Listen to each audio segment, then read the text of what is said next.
That means it's showtime. It's a very good Michigan team again. I don't think the defense is quite up to last year's standards. They lose quite a few players: Aiden Hutchinson, Ajabo, Hinton, Ross, Hill, Hawkins, Gray, all out the door for Michigan on defense. But I still rate them the number 25 D line, number 36 linebackers, and number 20 DB. So still a top 25 defense this year.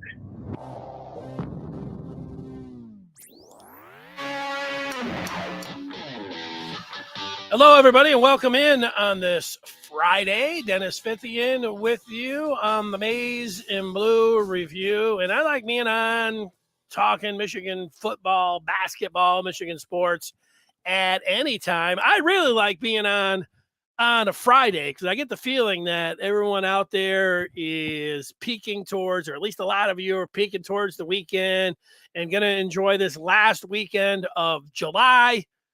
And then we're going to flip the calendar and get into August, where some people consider that the dog days of summer, but others, in particular football fans, specifically Michigan football fans, they know that camp is opening up, fall camp coming up this Wednesday, and there's plenty to look forward to there. So, as always, it is a great time to be with you. And what are we talking about today? Well, we've got a few things for you, and we're going to look just at the feel-good meter for Michigan, and it has to do with what's happened over the last couple of days, what's happening this weekend, and what's happening, as I already alluded to, coming up next week as we get going in August. And a lot of the summer, you were in a different position that you've been in, nearly 2 decades if you're a Michigan football fan, with Michigan winning the Big Ten, and that felt good. I know it felt good for you. I listened to and talked to many of you over the last couple months, but the whole name, image, and likeness thing, I don't know if it put a damper on things, but it did at least put a little bit of worry, at least into the mix, about the future of Michigan athletics and what was going on there. I would say until this week. And there have been some things, and there certainly has been some talk about Michigan getting their ducks in a row and being competitive and not being an out name, image, and likeness by other schools across the country and how it was going to work. But, what we have to go on is, and what we had to go on, Juwan Howard didn't come out and talk anything about name, image, and likeness. And so with the basketball program, I was like, I don't know, but Jim Harbaugh did. And Jim Harbaugh, we know, we have to go back with his statements. They weren't statements where you're like, oh, yeah, well, Michigan's going to come out and they've got a firm grasp on this and they're going to be the leaders and best when it comes down to nil. But Harbaugh showed well at media days in Indianapolis with what he had to say about name, image, and likeness. So the last couple of days, this last week, has been very good for Michigan. I'll just say the feel-good meter, if it was, it was already way over here because Michigan's the defending Big Ten champs. But then, with the name, image, and likeness, it was kind of bouncing, over here a little bit because you're like, whoa, maybe this is just going to be a one-time thing. And, this was something that you thought maybe Michigan was going to be able to catch up with all the big-time programs. This was going to be a game changer. But then this week, it's back to where you should feel good about everything regarding Michigan athletics. And that is a pretty good feeling checking out the feel-good meter. So this past week, really good feel-good meter. And then this weekend, if you don't know, Michigan has a recruiting weekend that they point out in the summer at the end of July. And they just bring a bunch of players in, commitments and everything else. And they call it the barbecue. I'm guessing that there actually is some barbecue that goes on there. I don't know. But this weekend, Michigan has tons of football players from across the country in. And one in particular is the biggest star that you could possibly have at the biggest position that you could possibly have. So it is a gigantic weekend for the Wolverines, and your feel-good meter has to be way up there for that. Now, next week, we already mentioned, the camp opens up for the defending Big Ten champs. And that just means we are 4 weeks away from the opener. And so I would say for the feel-good meter there, I don't know if you could, you ever see when you're playing the music too loud and you can actually hear that little meter like ticking over to the red, banging off and it's side. Like right now, that's what's happening. It's bang, bang, bang. And things are feeling pretty good when it comes down to Michigan. As always, we will take your feedback and put it up on the screen and we'll respond to it. And other people that are watching, other people that are commenting can get in there and they can do the same. And it's all like a big Michigan discussion, Michigan fun. And hey, it is a feel-good meter Friday. So there we are. Tyler on the feedback jumping in right out of the gate saying Jim is going to triple up that $13 million Ryan Day asked for. Yeah, that was, Tyler, I'm going to say that I got to really hand it to Jim Harbaugh. I was not handing it to him with him talking about the transformative over transaction lines that he was throwing out there a month or so ago. But we're going to double up that Ryan Day salary cap number that he was rolling out there. That was a genius by Jim Harbaugh. It was also genius to come over the top to say, hey, this big contract that's rolling in, maybe they should, throw some of that to the players. Another genius move by Jim Harbaugh. So great job for the head man for the Wolverines. Antoine liked it. That's why Jim was talking the good stuff at the podium. Who we flipping in December? In December, when the bank roll opens up after a 12-0 season. There you go, Tyler. That's getting into the spirit of things on a feel-good Friday. Well, let's just think about this this weekend that is going on that I mentioned. Michigan is bringing in a lot of their 23 commits right now. On the screen right now, I have Collins. That's how Collins says his name. That is his voice. He was asked to, hey, how do you say your last name, Collins? Collins Achiampong. You got to say it a few times. I think the broadcasters across the country will settle in on more of a Michigan pronunciation and say Collins Achiampong. But can they get it? Is that close to this? Achiampong. It's hard. Say it at home. Collins Achiampong. Collins Achiampong is in. I think I got it after like 15 tries. Collins Achiampong is in. I'm looking forward. And hey, 6'8". This guy could be one of the greatest players ever at Michigan. 6'8", 225. I don't know. You bring in enough guys, hope it works out for everyone. But you know how it goes with recruiting. But you don't get many 6'8" defensive ends. He's in this weekend. Verbal commit, and he's at the barbecue. I am pulling these profiles off of Maize and Blue Review. I want to suggest to everyone that I have been telling you for the last couple of days, if not weeks, that you can go and get in on the Maize and Blue Review right now for free. I'll give you that code at the end of the broadcast, but there was a list that Josh Henschke and Zach Libby have been working on for the barbecue and what players across the country are coming in. The initial list was put out there, I think, last night. And it is since being updated left and right by these guys. So they're, this isn't like, hey, well, in the end, how come, this guy didn't show up or not?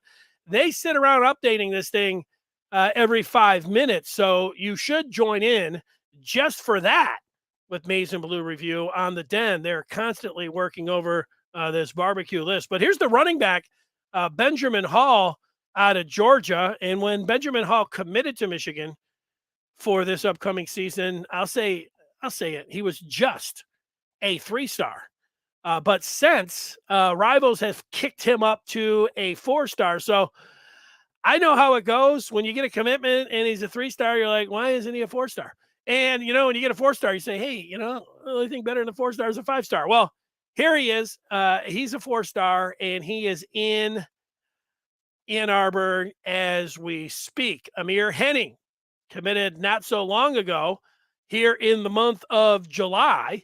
Local guy, you listen to Amir Herring talk, and if it doesn't work out on the football field, this guy's going to work out for anything he does. He already talks like he's, years beyond, wisdom beyond his age. This guy is going to be a success in whatever he does. Hopefully, it's as a road grader for the Michigan football team.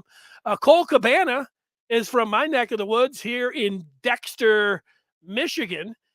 And he's a 4-star. He might be one of the fastest players ever to put on the maize and blue. And that's saying a lot when you think about from Anthony Carter to Allen Jefferson to Tyrone Wheatley. I mean, just keep going down the list. And some of the Charles Woodson maybe would be in there. Track stars, football stars, speed kills. Put him on the list. Cole Cabana, his 40 times are unbelievable. He's in as well. Frederick Moore, he is a July commit. He is supposed to be in. Our thoughts go out to the folks down in St. Louis and the entire community down there. I would say across the river over in Kentucky as well. The flooding of the Mississippi area, all the way down in that area. I talked to my stepmother, who's down a little bit further south in Arkansas. They were not getting that flooding yet, but they have in St. Louis. And that is, when you look at the video, a disaster. So all of our thoughts with the folks down there in St. Louis. Here's a local wide receiver, Samaj Morgan. Was he the first commit? One of the first. I think he was. And he's a 4-star wideout. And he's visiting with all the guys this weekend. Brooks Barr, nice size, defensive end. Michigan's like defensive end U right now. And Brooks Barr is with that pipeline. The thing, and this is not the deepest, most informed opinion when it comes down to this strong side defensive end, but he came in and took some pictures out on the practice field and around the football office, and he wore this Michigan visor, and he passes the look test for me. He looks awesome.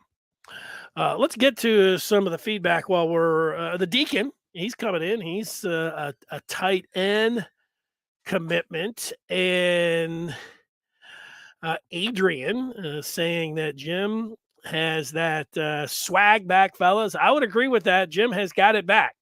If you were talking to me at this time, which you could have been right here last week, and you would have said, "Hey, where are you at with Jim Harbaugh?" I'd say, "Hey, I'm hanging in there, but I'm hoping to see something from the coach in terms of name, image, and likeness." Antoine, hoping the players are going to get hooked up at the barbecue. Yeah, I would love to get in there and get into the mix myself with the barbecue. Antoine, it's making me hungry. There's Antoine mentioning Jaydn Davis, and yeah, that's why it's a 5-star weekend. Jaydn Davis, the quarterback, #1 pro-style quarterback. I don't know, right up there, 5-star. He was 1, maybe he's 2, whatever it is. He is one of the top players in not this 23 class, but the 24 class. We'll get to a little bit more on him coming up. Tyler mentioning that Mike Lombardi worked with Jim at the Raiders, and he was humming about longer arm defensive linemen, references GM Shuffle Pod. He recently mentioned that exact conversation with Jim. I like that podcast. I like Michael Lombardi. If Michael Lombardi, if he was just out there and had a podcast, you'd say, what the heck does this guy know? He's throwing an awful lot of opinions on, but the guy worked with Bill Belichick. He was GM, and so he is somebody that you want to mess with. Adrian mentioning Jaydn Davis over Moore or Carr. Well, this is it. When CJ Carr committed to Notre Dame, I guess it was 2 months ago, everybody, myself included, was like, whoa, this is but the first thing that was said after the commitment by Michigan folks was that, hey, Michigan likes Dante Moore and Jaydn Davis more They prioritized him. They ranked him higher. You could say that is another word for prioritizing to me. They liked the upside more of Davis and Dante Moore. I agree with that. Michigan really wanted Dante Moore. They just couldn't, the offer, the package from the Ducks for Moore was too much. I think they did want him, but they certainly want Jaydn Davis, and that's good. Here's some people mentioning some of our competitors putting a projection in. Yeah, hey, look at there are people putting projections in. I don't really know about that guy, so I don't know if he knows what he's talking about or not. I know he loves himself some recruiting, so hopefully he knows what he's talking about. Let's go to Antoine talking about Jaydn Davis wearing Michigan gear at something that he saw. People still talking about this guy. Like I said, I don't know. Other members of the media and certainly people that work for rival sites, I'm not commenting on, especially since I don't know anything about him.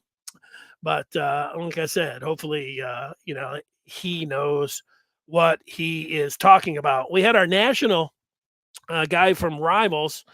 Trying to remember his name. I was exchanging some emails with him. He put a forecast in and then doubled down on that forecast with Jaydn Davis, forecasting him to Michigan.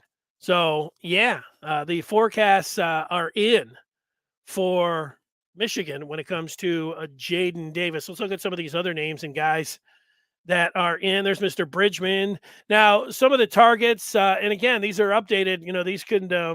These can change every minute or so. So I will refer you to Maize and Blue Review and the Den and Josh Henschke and Zach Libby. Gates, who is a verbal to Florida. Kid named Peel as a safety. Good looking kid. Let's go. Oh, Providence Day. Providence Day from Charlotte. That is the same high school and same class as Jaydn Davis. So I don't know if you would call that necessarily a package deal, but you get his classmate that is interested in Michigan. Why not? It doesn't hurt.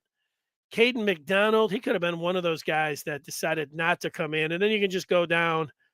You got a 24 commit that's in. You got some targets. There's Jaydn Davis right there.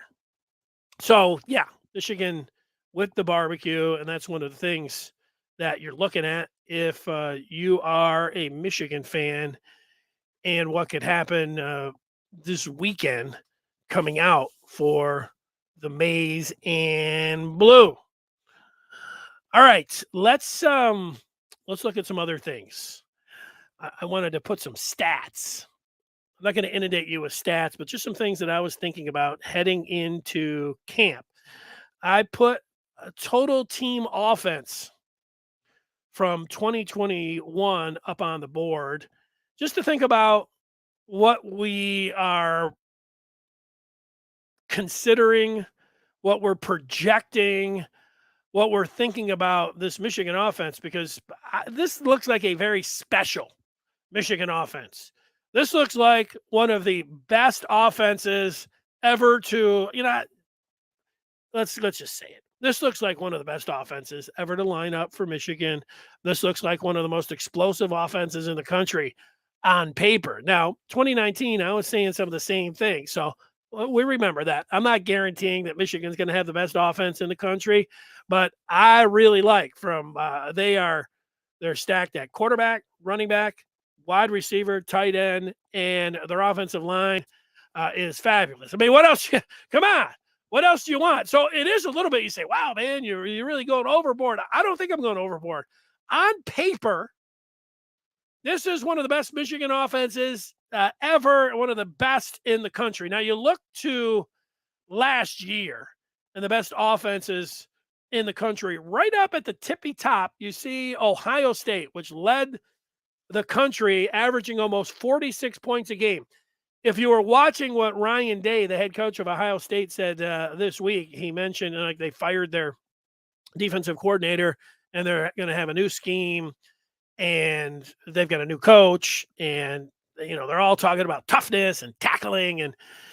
When you get to the defensive side, they're not in the top 25. They weren't in the top 30. They weren't in the top 35. They were barely in the top 40 when it came to defense. So, yeah, Ohio State knows that they got to play some defense. But the offense is loaded, and it is one of the premier offenses in the country coming back. That's why a lot of people think it's Ohio State and Alabama, and they certainly are the favorites to play in the championship game. But you just think about that 45 points. I have said it a number of times. If you've watched this podcast, I think that Michigan VCast, that Michigan has the potential, and I am predicting Michigan to score 40 points a game. Last year, they scored just under 36, was ranked 36. I'm sorry, it ranked 16th in the country. If they got up to 40 points, you would look, that would put them in the, I guess it would depend, because Coastal Carolina averaged 40.9. It would put them at right on the fringe of being the top 5. Now, if you wanted to talk about Power 5, top 5 points scored, it would put them in the top 5, because Coastal Carolina and Western Kentucky are not, they're in the group of 5. So that would put them just behind Ohio State, Pitt, and Wake Forest out of the ACC. They have that potential. Now, does it matter if they score 40 points? Because this is all games, and we know that Michigan can name the score against Colorado State, Hawaii, and UConn, and probably Maryland. More important, but it just, there's the part about being explosive and using the whole field and being able to just rack up the points. This offense could do it. I think they should score 40 points a game. That will put them in the top 5 in the country, and they will be cooking if that happens. So then you think about the defense. And last year for Michigan, and you heard Phil Steele at the outset talking about all the different, I'll play that for you again, Phil Steele. If you forgot how many players that Michigan lost defensively. It's a very good Michigan team again. I don't think the defense is quite up to last year's standards. They lose quite a few players. Jaydn Hutchinson, Ajabo, Hinton, Ross, Hill, Hawkins, Gray, all out the door for Michigan on defense. But I still rate them the number 25 D-line, number 36 linebackers, and number 20 DB. So still a top 25 defense this year. Still a top 25 defense, according to Phil Steele.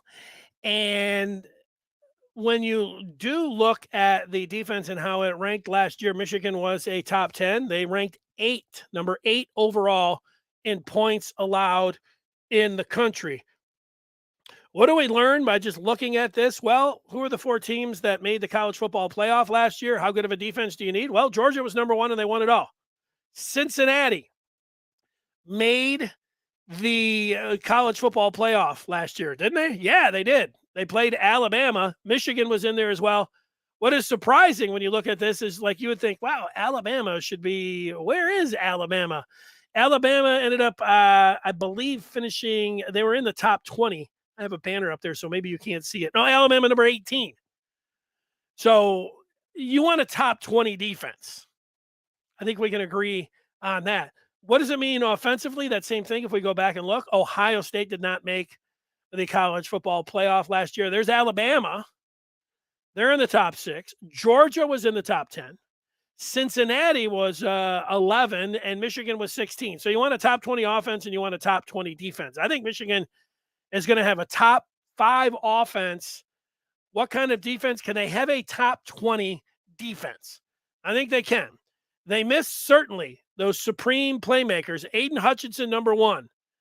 And but what they have here is a group and players. Can they find some playmakers? Can they do that? And as a unit, can they be as good or better? I think that they could be top 10, but I think that they need to be top 20. And I think that that can happen for this Michigan team.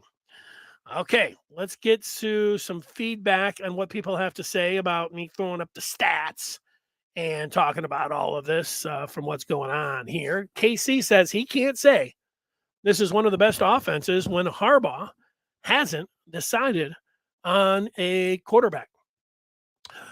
Well,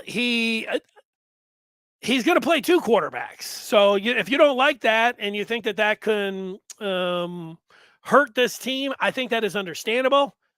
I discussed that a lot with Jim Scarcelli yesterday. I don't like rotating quarterbacks. I don't like one series here, put them into the side. I don't like any of that. I like going with the quarterback, one quarterback. You can suggest it burned them last year in the Michigan State game. You could also suggest that they did it last year and won the Big Ten. So there's different ways to look at it. I'm looking at it like they could play five quarterbacks in the first 3 or 4 games they have, and it's not going to matter. That's the luxury of having the kind of schedule that they have. Now, if you looked at the snaps that McCarthy played last year, certainly he played all throughout the year, but he played the most snaps against Northern Illinois and Western, and those were the games. And other games that were easy ones and were over by the half. He did play some significant snaps in certainly that Michigan State game. And, that's the thing that they're going to have to work out, whether they're going to continue to do that. That is a little bit of a dice roll. But Jim Harbaugh, I believe, is going to be rolling that dice. I understand skepticism about not wanting to anoint an offense explosive or one of the best in the country when you're rotating quarterbacks, but you can make an argument the other way. All right. Antoine.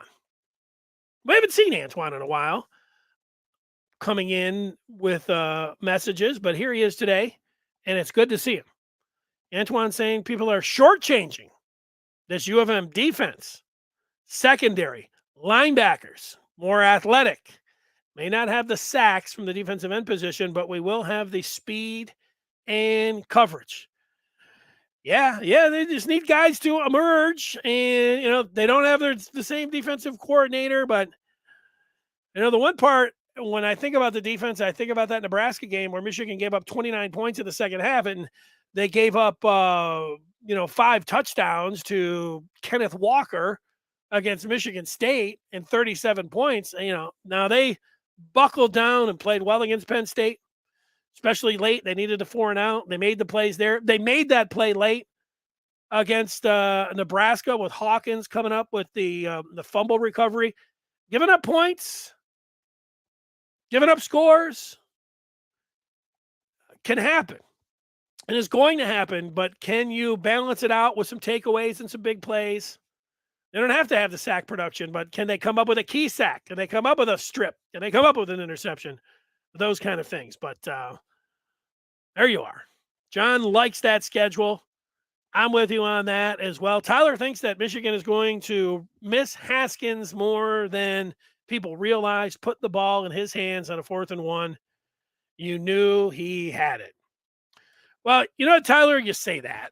And Haskins was fantastic in short yardage situations. And speaking of 5 touchdowns, is that how many Haskins had against Ohio State? He had 5 touchdowns. And when Blake Corum went down, they said, "Here, Hassan, here is a saddle. We are going to put it on you, and we are going to ride you." And he rose to the occasion. And that is, something that you don't overlook. Meanwhile, Blake Corum is not nationally, but locally, and by Michigan fans, I think is sold a little bit short. I think he is an outstanding back. He is one of the premier running backs in the country. And if you have been paying attention to the offseason hype train, I think the player that is getting the most hype, quarterback, so McCarthy is going to be in there, and you can make the argument. But no player has been hyped more and has a hype train going than Donovan Edwards. Jim Harbaugh in Indy called him, quote, super special. You're getting, somebody told me and I didn't see it, but Joel Klatt said he was a dark horse candidate for Offensive Player of the Year. I mean, like, you just getting people excited. And you know what? You should be excited about Donovan Edwards. We saw what he did at West Bloomfield. We saw what he did when he got in against Maryland. 10 catches, 170 yards. He took that 77-yard touchdown. He's smooth. He's explosive. He is the modern running back who is as dangerous getting the ball from the quarterback to swinging it out to him in the flat. You want to say he's Alvin Kamara without the off-field problems? There you go. I mean, that's the kind of running back he is. So we'll see. Yeah, short yardage situations. You're only as good as a football team as you're going to be in short yardage situations. Got to be able to punch it in from the 1 down at the goal line. Got to be able to pick up a 3rd one. Got to be able to pick up a 4th and a foot. But both of these backs, and if you look at anybody that was looking just yesterday at Pro Football Focus, and Pro Football Focus, they were ranking the running backs. They had the diminutive back from Kansas State, I think Staley, or whatever his name is, at Kansas State, number 1. And then you're going down, there's the Texas running back. Corum was up there pretty high, but no team had 2 running backs ranked higher than Michigan with their combo that they have. So they've got the electricity. And I think also Harbaugh, when he was in Indy, like last year, they were referred to Thunder and Lightning. I think Harbaugh referred to him as Lightning and Lightning. So I hear you on Haskins, but I think you also have to consider the talent that they have at the position. So there you go. Jerry saying that he thinks Dax is going to be the hardest to replace. Well, Dax was a pretty versatile safety. Rod Moore did come on and was fabulous last year, and Makari Page and R.J. Moten are there. I don't know, like maybe Keon Sabb. Maybe they'll get some true freshman help in there. But yeah, that's Jerry. I think it's a legit point. John wants you to keep your eyes on Tavier Dunlap. He could be a great one. Tavi could be in the mix. Maybe he would be that short yardage guy, big bruising back to come in. Don't forget about Khalil Mullings, who came over and could be a 2-way guy. And also don't forget A.J. Henning. A.J. Henning, who's going to have just as many, if not more, rushing attempts than he has pass receptions. And speaking of, 2022 football, I'm looking over my fantasy rosters, and, I'm looking at Deebo Samuel and wide receiver / running back. I'm looking at Cordell Patterson, wide receiver / running back. I'm looking at A.J. Henning, wide receiver / running back. He's in that mold. Some of these wide receivers. Who was the wideout in Green Bay a couple of years ago? They lost all their running backs. They put him at running back 88. Ty Montgomery, he was fabulous. Some of these wideouts just have that wiggle, and Henning has that. It's a lot to choose from. They got to get the ball in Henning's hands. I think they'll throw him screens. I think, of course, they'll have a couple of end arounds. And yeah, how about put him in the backfield? And if you go back and you watch San Francisco in the playoffs, there's counters off of when Deebo Samuel would line up for the 49ers in the backfield. It sent the defense into chaos. They would be, and then they had different things that they would counter off of that. Everybody, zeroing in on Deebo, thinking, "Oh my God, there's something crazy coming," and they were able to run some things off of that. Defenses, I'm sure, are practicing for that, but maybe in college it trickles down, and Michigan will be able to. I don't think that they're going to go out and spring it on Colorado State or Hawaii. They won't need to, but do I think Iowa, when they get to Iowa City on October 1st, do I think A.J. Henning lining up in the backfield? That's my play. I don't even know if you want to call it a wrinkle. Antoine saying they already have a replacement for Hill. Maybe he's talking about Will Johnson. Yeah. So the feedback continues to come in, talking about some of the guys, talking about Mike Hart. Tyler, confident in the overall talent of the D. KC, missed yesterday. Yeah, we missed you, KC. Want to go back and listen? Yeah, I enjoy working with Jim Scarcelli every Thursday. I thought yesterday, I don't know if it was our best broadcast, but I've been broadcasting for, close to 30 years now, mostly doing sports talk radio in Ann Arbor and in Detroit. And sometimes, I do a 4-hour show and I would sit there and I would think, wow, you're getting into this last hour. I don't know if you say kind of dragging or you're just not feeling it. Sometimes you sit down and you're just like, hey, how's everybody doing? And next thing you know, you look down, you're like, goodbye, everybody. You're like, what just happened? What just happened over the last 4 hours? And yesterday, it felt like that with Scar. I sat down, was like, what's going on, Scar? And next thing I know, it's like, hey, we've been on an hour. We'll talk to you next week. And so there was some good stuff on there talking Michigan with Jim Scarcelli. So, yeah, if you missed it, go back. You can look at all these. If you YouTube, if you're following us there, you go up at the top, you hit Maize and Blue Review, all of the shows.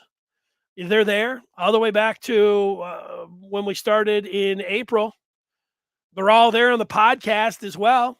If you listen via the podcast, I had somebody email me yesterday and they're asking me why I was doing a broadcast at 1:00 in the afternoon. Why wasn't I doing it? Like, what's the deal? Why weren't you doing it during morning drive or afternoon drive? And I considered doing it bright and early. I also considered it doing it during drive time. The reason I didn't go so early is that my wife leaves for work at around 10:00 in the morning. So doing it any earlier than that, yelling in the studio, didn't sound like the right thing to do. And then the other part is that once I'm done here, I go in and I break down the segments for you. You can go back to any of the other shows and you can look the segments, whether it's YouTube, whether it's the podcast, you can go through and you can say, hey, here they were talking about Michigan's offense. There they were talking about this specific recruit. Here they were talking about the Michigan State game. It is all there underneath and you can toggle. It's very convenient. Certainly, I would like to think everybody's listening to the whole thing all the time, but you could pick and choose what's your favorite thing to look for, and you can go listen to it that way. And the podcast, and sometimes it downloads immediately, and other times it takes 10, 15, sometimes even a half hour. But once we're done at 2:00 and we load it up, by 3:00, it's there. It is designed to be there for people that get off of work for their afternoon drive, whatever it is, 3, 4, 5, 6:00. Instead of sitting around and listen to a bunch of blowhard Spartans or anybody else that, I don't know, people that are broadcasting, I'm friends with most of them, respect, half of them or most of them. I don't know about half of them. Maybe I should say I respect most of them or friends with half of them. I think that's what I meant. But you have another choice there on your drive home. And it's pretty easy. You got the podcast. I sit in my car. I hit the bottom button. And it takes about 10 seconds. Like it isn't immediately. I don't know. Does it say BT? Something. I push the button. It takes about 10 seconds. And next thing you know, the podcast's there. And, if you like Michigan, you don't have to sit around. And it's there for you. It's just like drive time radio. So that was the consideration for you. Okay. A lot of the feedback coming through. Can play in the mud, then it's not going to work out. I'm not sure what that one is referring to. Maybe Antoine's reference here that's saying that JJ has to learn how to slide. Definitely. But people want to say he fumbled the ball. But look at the situation they put him in. Muddy weather and told him to make a play at a critical juncture. I don't know. Is it raining in Michigan State? Look, he fumbled the ball.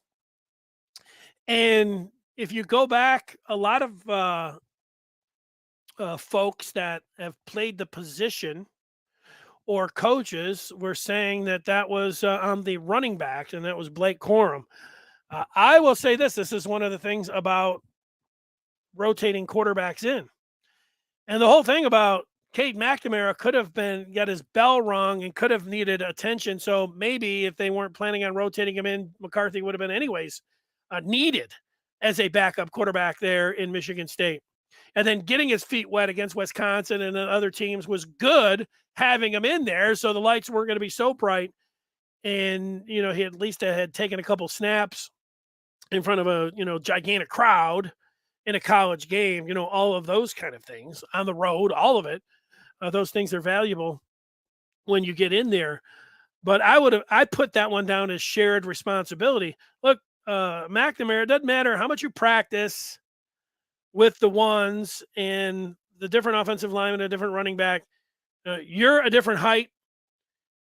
The way you present the ball and ball placement, they can coach you to do it a certain way, and everybody's got their different way. That's the thing when it comes down to the quarterback position that is difficult, and why most coaches don't mess around with it. The offensive line is used to a certain cadence, a certain quarterback, working with the ones, and all of that. And so, but this is what Michigan is going to do. I would suggest that Jim Harbaugh, by the time he gets to October,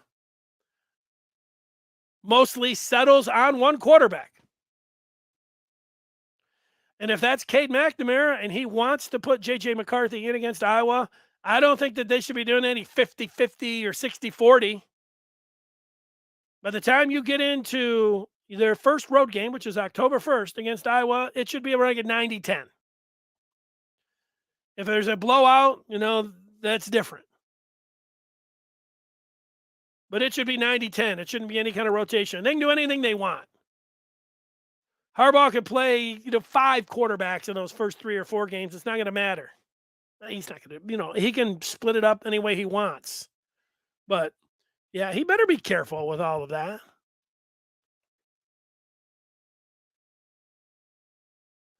Let's see, Adrian. He asked a question in a different platform, but what is everyone's thoughts on Cade? Has he peaked? Well, I will answer that one for you, Adrian. Now, Cade McNamara has been around for a while. But when you're talking about peaking, I don't think you peak as a quarterback until, I don't even know, what would you say, 26, 27, 28? I don't know if you peak in college. Getting reps, getting snaps, knowing the offense, being able to work with the same personnel. I mean, he only started a full year last year. If you go back to the pandemic season, what did he start there? He came in relief in the Rutgers game and then got hurt against Penn State. I mean, one start, 2 starts prior to that? It's not like this guy's got 100 starts under his belt. So, the question is not about him, peaking. The answer to that is absolutely no. He can get better. If you listen to him talk about, now that he has started games on the road, and now that he has a Big Ten championship ring, that is going to do a hell of a lot for his confidence. And, his familiarity with these players, he should be more. Last year, he was more of a game manager. I know people don't like that distinction, but he was more of just handling the game. It was Michigan, when you knew what their offense was last year, if somebody hadn't watched Michigan late in the season, you say, what do you expect from them? Michigan was a running team. Michigan's identity was ground and pound. That's what Michigan did. That's why they beat Ohio State. They beat them up front, both offensively and defensively. They were able to get to the quarterback. So Cade, he does a lot of nice things, and he's a winner. And he didn't turn the ball over much until the end of the year. He started turning it over. He didn't take a lot of negative plays. And as Harbaugh was pointing out in Indianapolis, is that 50% of the times that he was leading a drive, it turned out for points for Michigan.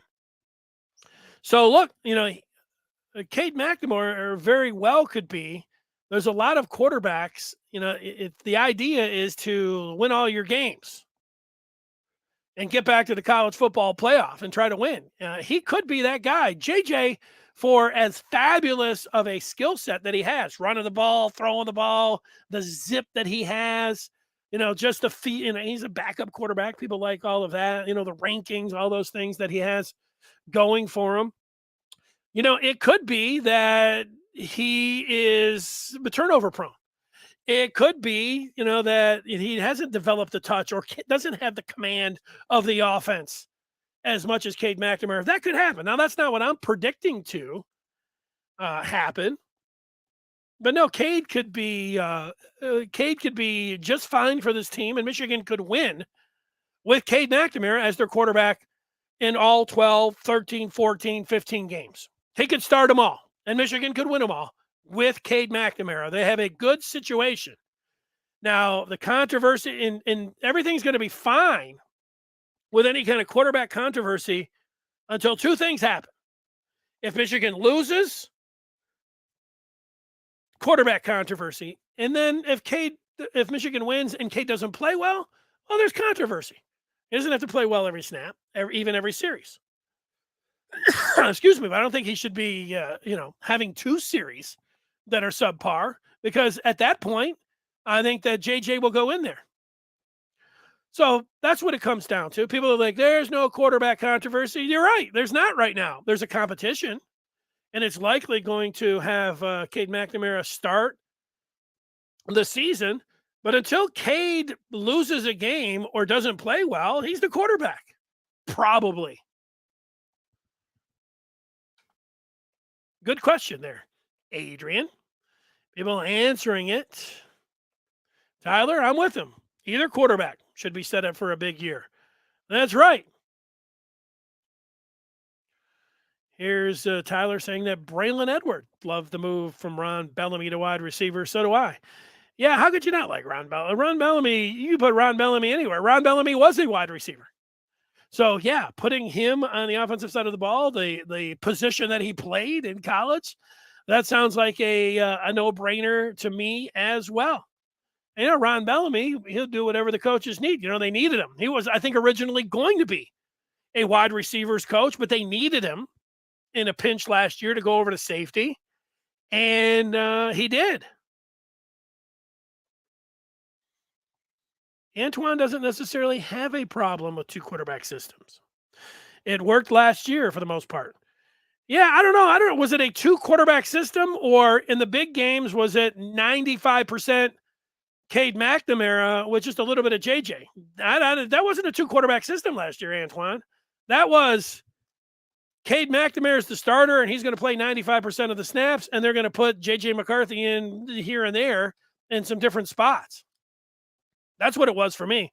Now, it was a pretty big spot in the Michigan State game, but you look at the majority of those games, I don't know, did he take a snap talking about McCarthy at Penn State? I don't think so. He came into the Wisconsin game to start the third quarter, but just handed the ball off, and he was down there at the goal line, because he's got more wheels. So in some different packages or in different situations, he was in there. But Michigan did not run a two-quarterback system last year. And I would suggest that they don't do it this year once it starts October 1st, the season for them. So that's it.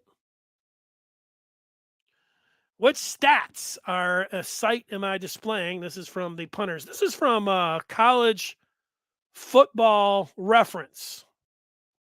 There's a lot of different sites that I like to go to. I like, obviously, I like this one. This is the one that I'm putting up here.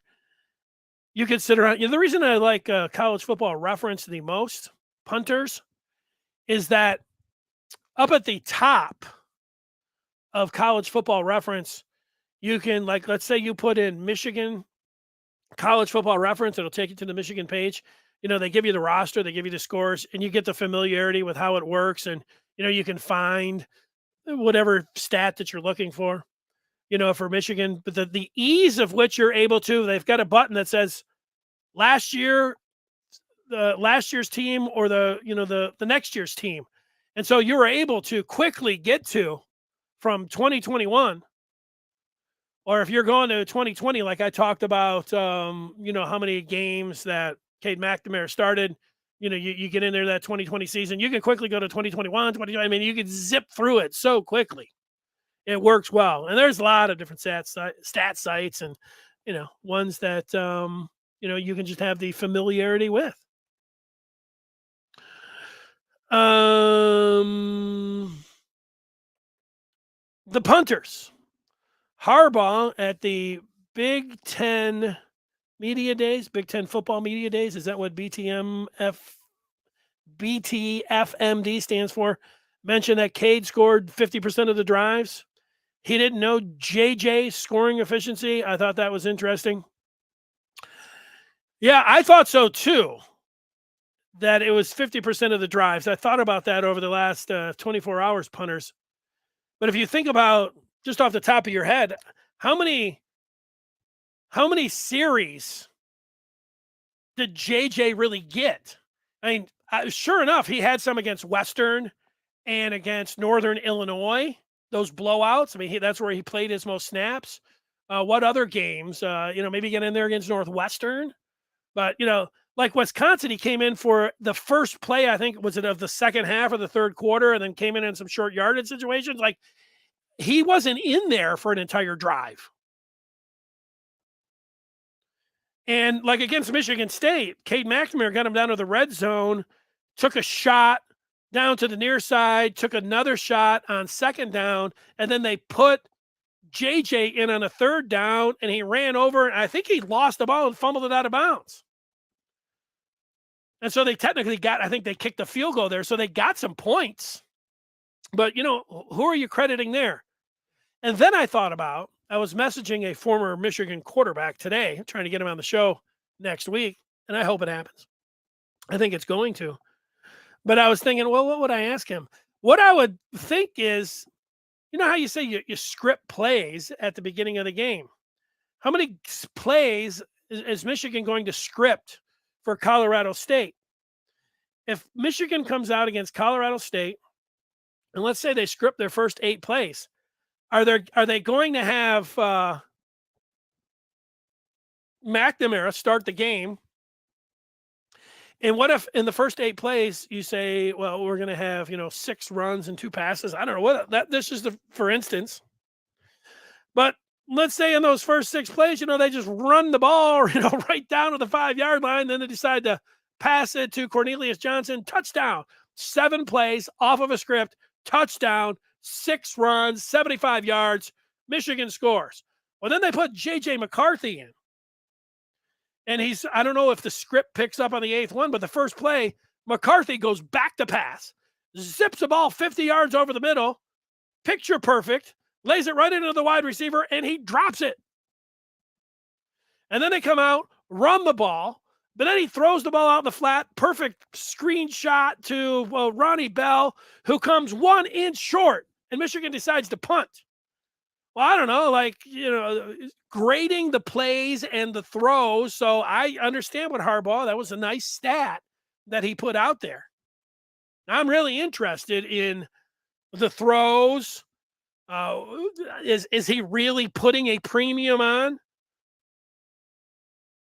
Like, look, one of the Michigan, you could say, was their best, most memorable, most important drive of the season. Was the drive where they took the lead against Penn State to go up 21-17, and Eric All had the 47-yard touchdown. If you go back and look at that drive, the first, second, third, fourth, and fifth play of that drive were all handoffs to Hassan Haskins, all of them.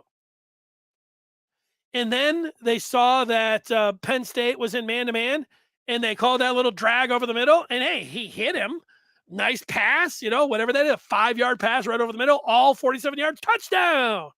And then it goes, and credit goes to Jaydn McNamara. I'm not trying to take anything away from him, but I don't know how they go through and how they're evaluating. I know evaluating every throw, in and out of the huddle, everything they do in practice, everything that they're doing. But that particular stat that punters picked up there, it's not fair to JJ. I don't think he had that many series. And when you say something like that, not you punters, but by Harbaugh, you start getting guys like me and you probably when we watch the Colorado State game. If they decide to put, let's just say they say, well, we're going to put Kate out there for the first 3 series, and then we're going to put JJ in. Well, if Michigan, if McNamara misses a couple throws and JJ comes in and just hands the ball off, and Donovan Edwards runs it for 80 yards and they score a touchdown, you're going to say, well, he led him on a scoring drive. Is that going to be important to Jim Harbaugh? I think he was just throwing that stat out there. There's a lot that goes into it, really what happens. But as you know, and I know, we're going to be talking about all of those kind of things. We'll look at that. We'll look at the throws, and then Pro Football Focus will come out with their coaches and stuff that they have up in the press box that are evaluating each and every player, and they'll say, hey, they thought McCarthy, played better. It was like, wait a second, I thought McNamara played better. You get into all of that. So there you go. Okay. Tyler, you and me both. Tyler wants to go to practice. I think so. There it is. I got a couple other things before I go. I've been I put those defensive numbers up. Here's the couple other things that I wanted to get to. Michigan this weekend, and right now, they have a 5-star weekend going on. And it's not just the barbecue. I was going through the list of all those different players that are in. On the football side, Jaydn Davis, he is expected to be in, and, Michigan rolling out the maize and blue carpet for him and all of that. It's important, and he's a 5-star and all of that. Also on the basketball side, Juwan Howard and company have the number 5 player overall, a point guard out of Georgia, Isaiah Collier, and Davis Mosley, who the last 2 Fridays we have had on here talking basketball recruiting. Mosley indicated, he was messaging me this morning, that Collier is on campus. Also, Collier, Davis, he doesn't have to commit for another year and a half. Collier, meanwhile, he's taking this visit to Michigan, and then he is making a decision between USC, UCLA, Michigan, and I believe Cincinnati. I believe. Those are the 4 schools. And he is making that decision. So this could happen next week. And that would be huge. Obviously, you're able to get the number 5 player in the country. You're able to get a 5-star point guard.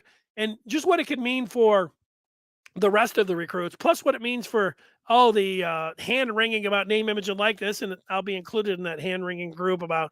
And then specifically basketball, when 5-stars mostly just stay around for 1 year, you would say, wow, why wouldn't one of these guys at a 5-star just take the absolute most money he could get from somewhere and then be gone? So this would mean a ton for Juwan and company to get a commitment from Collier. And of course, same thing can be said for football. Like if Michigan was able to, and I don't know, like to say, well, they push for a commit. I don't know if you need to. I think all of the things you could say to Jaydn Davis, if he really likes Michigan and, he feels really good about it, the great thing to get a commitment from Davis would be that not only for this year could guys then look and say, hey, big-time players are going to Michigan.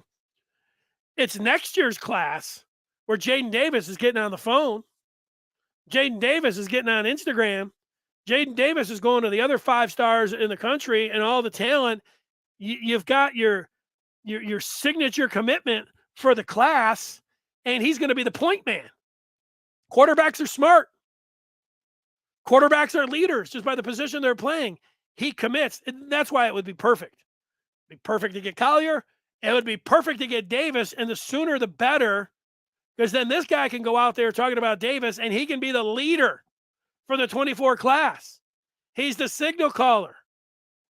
You can't get rated any higher, barely, than Jaydn Davis.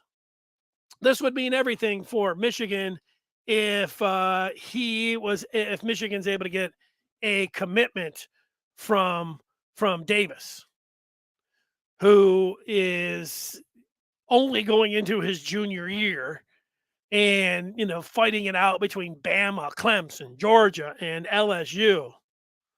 But this guy is not a 1 in a million, but 1 in 100. You're not getting too many guys like this. And then there's no looking back at C.J. Carr or Dante Moore, all of that, or Michigan can't do anything with name, image, and likeness.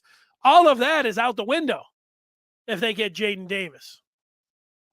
It'd be out the window anyways if they get Collier. So just sit tight on all of this. This stuff is pretty exciting. So keep an eye. And look, Davis, I've been reading stuff just like you. And I don't know if they're going to get a commitment out of this weekend. You never know what's going to happen in recruiting.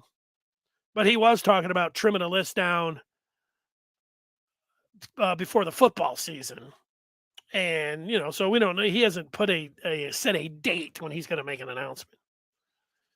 I'll tell you what, if he's making an announcement after this weekend, after he goes to the barbecue, after he visits Michigan, and sets up a date at his school, I would be tuning in for that one to check out if you're a Michigan fan. Meanwhile, Collier, look at this guy.